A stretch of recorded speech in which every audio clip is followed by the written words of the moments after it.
இந்த அட்சய திருதியை நாளில் வெள்ளி வாங்கினா வெள்ளி சேரும் அது இதெல்லாம் நான் யோசிக்கலை. நான் அட்சய திருதியை அன்றைக்கி ஊர்லேயும் இல்லை.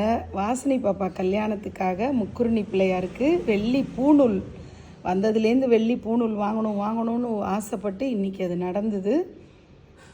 ரொம்ப அழகாக எனக்கு ரொம்ப பிடிச்சிருந்தது.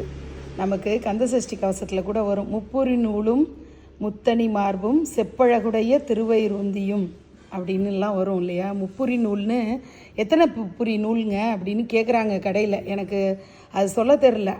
ஆனால் டக்குன்னு இந்த கந்தசஷ்டி ஞாபகம் வந்துச்சு, முப்புரி நூலும். அப்போ தம்பி முப்புரி நூல் போட்டிருந்தாருன்னா அண்ணனும் அதான் போட்டிருப்பாருன்னு. ஏன்னா இந்த சம்பிரதாயங்கள் எனக்கு அந்தளவுக்கு நாலேஜ் இல்லை, என்ன நூல் போடணுன்ட்டு. முப்புரி நூலாக வாங்கினேன். அடுத்தது தண்டை வாங்கி பிள்ளையாருக்கு போடணுன்னு ஆசை.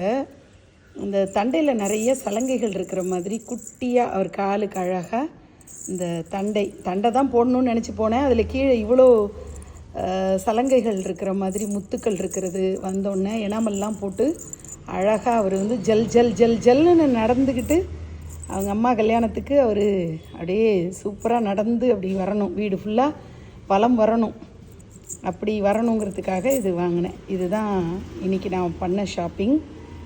எப்படி இருக்குன்னு சொல்லுங்கள்.